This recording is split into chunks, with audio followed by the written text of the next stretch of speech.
hadis dhaif beserta penyebabnya. Dhaif secara etimologi berasal dari bahasa Arab dhuf'un yang berarti lemah, lawan kata dari al-qawi yang berarti kuat. Maka yang dimaksud dhaif ini adalah hadis yang lemah. Menurut istilah hadis lemah atau hadis dhaif adalah hadis yang tidak memenuhi persyaratan hadis sahih dan hasan. Syarat diterimanya suatu hadis sangat banyak sekali, sedangkan lemahnya hadis terletak pada hilangnya kepada Rasulullah. Tetapi perawi hadisnya tidak kuat hafalan ataupun kredibilitasnya, atau ada silsilah sanad yang terputus. Penyebab hadis dhaif: 1. Hadis karena putusnya sanad. 2. Hadis karena terdapat cacat pada perawinya. Macam-macam hadis dhaif karena putus sanad. Yang pertama yaitu hadis mu'allaq. Hadis mu'allaq yaitu hadis yang dihapus dari awal sanadnya seorang perawi. Yang kedua yaitu hadis mursal.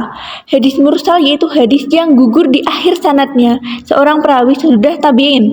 Yang ketiga adalah hadis mudal.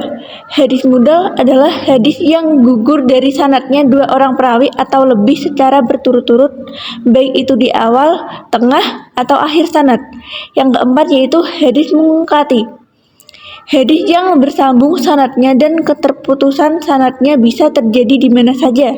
Yang kelima yaitu hadis mudalas. Hadis yang menyembunyikan cacat dalam sanad dan menampakkan dalam lahirnya seperti baik. Macam-macam hadis dhaif karena cacat pada perawinya.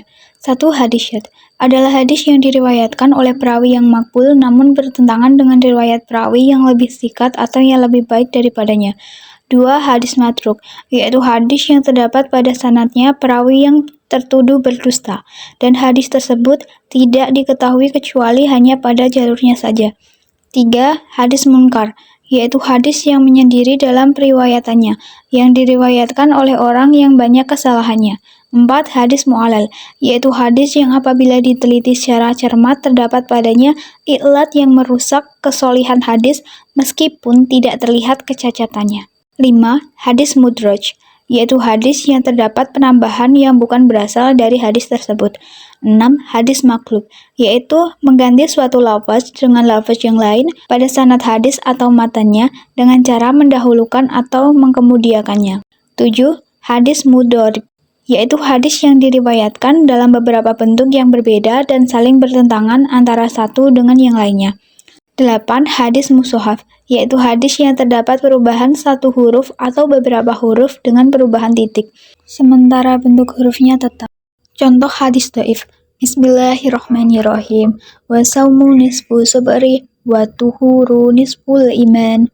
Artinya, puasa itu setengah kesabaran dan kesucian itu setengahnya iman. Hadis ini diriwayatkan oleh At-Tirmizi nomor 3519 dalam kitab Ad-Da'awat, juga diriwayatkan oleh Imam Ahmad dalam Musnad beliau rahimatullah, lewat jalur periwayatan Juraisy An-Nahdi dari seorang laki-laki Bani Sulaim.